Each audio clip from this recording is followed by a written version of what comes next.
Pipe smear और HPV testing में कुछ भी एबनॉर्मेलिटी हमें दिखती है, जैसे एटिपिकल स्क्वेमस सेल्स आते हैं या कुछ हाई ग्रेड या low grade squamous intra epithelial lesions HSIL या LSIL आते हैं, उसमें फर्दर कॉल्पोस्कोपी मींस एक पेशेंट को एग्जामिनेशन टेबल पे लेटाकर उसमें सर्विक्स के माउथ को डायरेक्ट मैग्नीफाइड लेंस के थ्रू एग्जामिन करते हुए वहाँ से या तो बायोप्सी टुकड़े की जांच या उसके आगे उसका इवेल्युएशन किया जाता है। और अगर ये अर्ली स्टेज में डिटेक्ट हो जाता है तो इसका फ़ायदा ये रहता है कि जो 5 साल जीवित दरता है और इसका ट्रीटमेंट किया जाए तो ये लगभग 90% रहता है।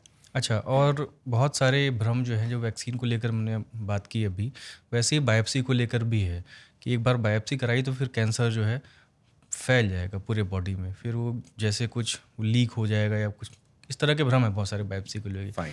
तो इसे आप समझाना चाहें कि बायोप्सी किस लिए करते हैं और कितनी सेफ है ये? बायोप्सी बॉडी का कोई भी पार्ट हो, हर जगह यही भ्रम है कि अगर बायोप्सी किया जाए तो वो कैंसर स्प्रेड फैल जाता है, पर हमें ये चीज़ समझना बहुत ज़रूरी है कि जहाँ बायोप्सी किया जाता है वहाँ ब्लीडिंग जरूर होगा। जहाँ ब्लीडिंग होगा वहाँ क्लॉट भी, मतलब खून का धब्बा जुड़ेगा भी, वहाँ ब्लीडिंग होता नहीं रहेगा। तो कोई भी कैंसर सेल जब बॉडी में स्प्रेड होना है उसको एक रास्ता चाहिए। तो जब ब्लड स्ट्रीम, जहाँ हमारा ब्लड ब्लीडिंग आने और वहाँ ब्लड क्लॉट बन गया तो वो ब्लड जाने के बाद वहाँ से आगे क्रॉस नहीं करेगा। और ट्रीटमेंट शुरू करने के लिए बायोप्सी करना एक अनिवार्य चीज़ है। इसके अलावा आगे कोई ऑप्शन नहीं होता कि बिना बायोप्सी किए हम उसका रिपोर्टिंग के बाद हम कोई ट्रीटमेंट कर सकें। सो ये धारणा गलत है। क्या ट्रीटमेंट प्लान रहता है sir? Surgery, radiation, chemo? Yes, सो डिपेंड करता है सर पेशेंट किस तरह आता है। हमें 3-4 चीज़ें देखनी होती हैं। Age of the patient, young age है कि ओल्ड एज है। दूसरा, जनरल कंडीशन क्या है पेशेंट का। थर्ड, पेशेंट का अपनी पर्सनल एक्सपेक्टेशंस क्या रहती हैं कि उनके अभी बच्चे हैं या नहीं हैं। तो कई लोग फर्टिलिटी प्रिजर्वेशन चाहते होते हैं, कई लोगों का होता है कि हमारी फैमिली कंप्लीट है, अब हमारा इलाज पूरा किया जाए। और fourth, of course, the stage of the disease. So अच्छी बात यह है कि अर्ली स्टेज में, मतलब स्टेज 1 में, और कुछ अच्छे अगर लीजन्स जिसमें बायोप्सी की पार्ट ऐसा होता है कि जो अर्ली स्टेज 2 भी है, उसमें हम फर्टिलिटी प्रिजर्वेशन मतलब कि चाइल्ड बेयरिंग को प्रिवेंट कर सकते हैं। उसमें आप लोकल ट्रीटमेंट से ही उस जगह को, वाइड पार्ट को एक्ससाइज कर सकते हैं, रिमूव करके, जिसे हम कोन बायोप्सी या लीप के नाम से बोलते हैं। और कुछ लिम्फ नोड का एक टेस्ट करवाकर सेंटिनल लिम्फ नोड बायोप्सी के बाद इस पेशेंट का ट्रीटमेंट इतने हल हो सकता है। बट जिनकी फैमिली कंप्लीट है या जिनका गांठ बड़ा है, 2 सेंटीमीटर या 2 सेंटीमीटर से बड़ा है, 4 सेंटीमीटर बीच में, उनमें एक मेजर सर्जरी जिसे हम रेडिकल हिस्टेक्टमी के नाम से बोलते हैं, जिसमें यूट्रस तो रिमूव होगा सो होगा, साथ में ट्यूब्स और ओवरीज, अलॉन्ग विद डैट जो उसके लिगामेंट्स होते हैं जिसके साथ संबंधित यूट्रस अटैच होता है, उसको वाइडली एक्सरसाइज करना होता है। और lower part of, upper part of the vagina को भी निकालना पड़ता है, बर्थ कैनाल को। साथ में जो दोनों तरफ की गिल्टियां होती हैं जिसे हम पेल्विक लिम्फ नोड्स बोलते हैं, वो साथ में रिमूव की जाती हैं। तो ये तो रहा सर्जरी का पार्ट, चाहे हम उसमें चाइल्ड, किसी को अपनी फैमिली आगे बनाना है या नहीं बनाना है। तो ये पार्ट रहता है अर्ली पार्ट में। नहीं, आप ये कह रहे हैं कि यूट्रस, मान लीजिए वो ट्रीटमेंट की बात मैं समझ रहा हूँ जिसमें यूट्रस और सही सब चीज़ें निकाल दी गई, जिसमें यूट्रस नहीं निकाला जाता है, उस ट्रीटमेंट के बाद क्या बच्चे नहीं पैदा कर सकती महिलाएं? तो आमतौर पे ऐसा नहीं है। ये डिपेंड करता है कि कितना पार्ट यूट्रस का जो माउथ है उसका कितना पार्ट लोकली निकाला गया है। मान लीजिए अगर वो 1/3 निकल गया है, तब भी प्रेगनेंसी होने की चेष्टाएं या उसकी पॉसिबिलिटीज काफ़ी अच्छी रहती हैं। बट उसके लिए हमें गायनेकोलॉजिस्ट और जो फर्टिलिटी के संबंधित जो गायनेकोलॉजिस्ट हैं उनके साथ भी काउंसलिंग करके एक पेशेंट को बताना पड़ता है। तो ऐसा नहीं है कि उसके बाद फर्टिलिटी नहीं हो सकती, बच्चा पैदा नहीं हो सकता। अगर लोकलाइज्ड डिजीज है और वहीं पर ही हम उस डिजीज के कुछ हिस्से को निकाल कर बाकी सर्विक्स के पार्ट को बचा सकें, तो मिसकैरेज होने के भी सब्सिक्वेंट चांसेस कम रहते हैं और प्रेगनेंसी सस्टेन कर जाती है। क्या इलाज के बाद सर महिलाएं जो है सामान्य जीवन जी सकती हैं, ऑफिस जा सकती हैं, काम कर सकती हैं कि नहीं?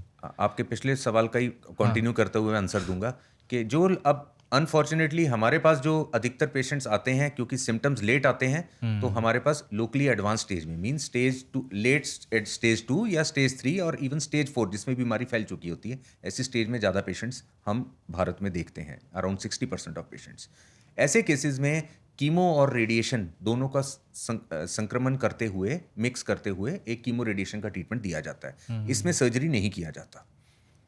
ऐसे केसेस में आप जो बात कर रहे हैं कि क्वालिटी ऑफ लाइफ, अगर मैं समझा हूं प्रश्न आपका, कि after surgery and after chemo radiation कैसा रहता है, वाकई में डिफरेंट रहता है। सर्जरी एक अर्ली स्टेज ट्रीटमेंट है और ऐसे में पेशेंट की क्वालिटी ऑफ लाइफ सर्जरी के बाद बेटर रहती, क्योंकि ये एक ऐसी जगह ऑर्गन है जिसके आसपास बाथरूम का यूरिनरी ब्लैडर और पीछे हमारा रेक्टम जो लेटिंग का रास्ता है वो रहता है। और कीमो रेडिएशन जब दिया जाता है तो साथ में सिर्फ यूट्रस को या सर्विक्स को नहीं दिया जाता, उसकी रेडिएशन और कीमोथेरेपी के जो साइड इफेक्ट्स हैं वो ब्लैडर को और रेक्टम को, मतलब कि जो बाथरूम का रास्ता और पेशाब के रास्ते को और लेटिंग के रास्ते को अफेक्ट करते हैं, क्योंकि इन्फेक्शन में खतरा भी ज़्यादा है वहाँ पे। इन्फेक्शन का और उसके बाद वहाँ पर सोजन रहने का और इन्फ्लामेशन होने का काफ़ी ज़्यादा डर रहता है। तो उन पेशेंट्स में लॉन्ग टर्म रेडिएशन के साइड इफ़ेक्ट्स काफ़ी, आज की डेट में तो काफ़ी अच्छी टेक्नोलॉजी रेडिएशन की आ गई है, उसके बावजूद भी साइड इफ़ेक्ट्स उस एरिया में होने के कारण, रेडिएशन देने के कारण वहाँ पर रहते हैं। साइड इफ़ेक्ट रहते हैं और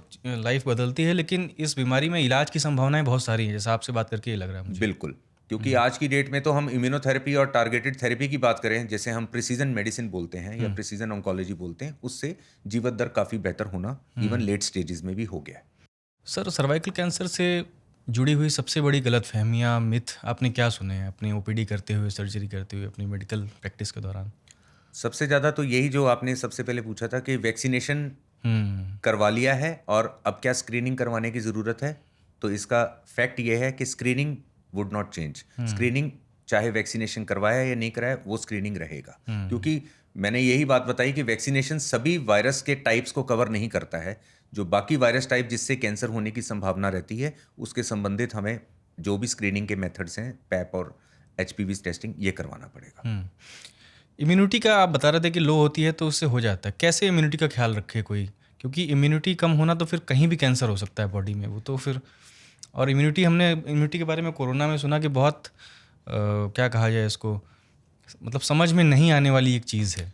सो बेसिकली इम्यूनिटी का मतलब ये नहीं है कि इम्यूनिटी प्योरली लो, ये खास करके वो डिजीजेज होती हैं, जैसे HIV हो गया, जिसमें ह्यूमन इम्यूनो डेफिशिएंसी वायरस जिसे बोला जाता है, या जो लोग प्रोलॉन्ग स्मोकिंग्स करते हैं या ओरल कॉन्ट्रासेप्टिव्स ले रहे होते हैं, क्योंकि उसमें बॉडी में हार्मोनल चेंजेस ऐसी आती हैं, जैसे ओरल कॉन्ट्रासेप्टिव्स कोई लॉन्ग टर्म अगर मोर देन 5 ईयर्स ले रहा है, उसमें लोकल जो यूट्रस के मुंह में या उसके सर्विक्स में जो हार्मोनल चेंजेस आती हैं, वहाँ पर इंजरी होने के चांसेस ज़्यादा रहते हैं। अच्छा। तो उसकी वजह से क्या होता है कि वायरस को मौका मिल जाता है कि वहाँ एंट्री लेने का।